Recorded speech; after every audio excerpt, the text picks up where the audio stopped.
Dominance is the most convincing illusion power has ever created, because it looks like victory. It sounds like control. It feels like certainty. And for a while, it works, until it doesn't. Winter, Valley Forge. No boots, no food, no certainty. An army that should already be gone. George Washington walks through the camp, not as a conqueror, but as a man buying time. Because across the ocean, Great Britain has everything dominance promises. Superior force, global reach, total advantage. And yet, the war hasn't ended. Because dominance carries a burden.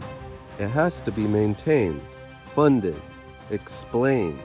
The stronger power has to sustain resources, political will, and clarity of purpose. The weaker side? It just has to make sure the war continues. Dominance tells you something dangerous, that power is proof, that force is clarity, that if you can impose your will, you understand the outcome. But force doesn't define reality.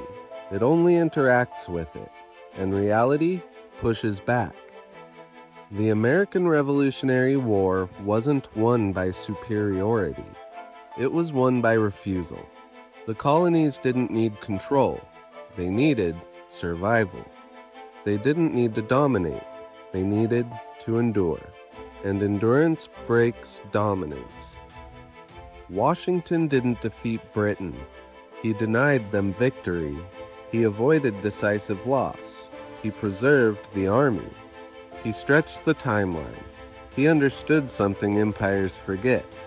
If you can't be defeated, dominance begins to decay. And once you see it, you can't unsee it. Time favors the defender, because the longer a conflict lasts, the more pressure shifts to the side that has to justify it. In the Vietnam War, the United States dominated the battlefield. Firepower, airspace, technology. But dominance solved the wrong problem. Because war isn't just about winning battles. It's about achieving a political end. And when those drift apart, power keeps moving without direction. Goals matter more than strength. If your goal is total control, you're committing to something that may not end. If your opponent's goal is survival, they've already simplified the fight. In Afghanistan, the United States won engagements, but the Taliban didn't need to win. They needed to remain, because in a regular conflict, time isn't neutral. It's a weapon.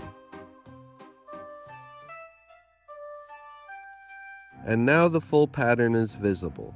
Time favors the defender. Goals matter more than strength. And perception is part of the battlefield. Domestic support erodes. Legitimacy shifts. Narratives change. And eventually, people stop asking, "Are we winning?" and start asking, "Why are we still here?" This is where dominance fails, not in the beginning, but in the absence of clarity. Clarity isn't about knowing who's winning. It's about knowing what winning even means. Because once that answer starts to blur, power doesn't correct itself. It continues. It escalates. It applies force to a problem it no longer fully understands.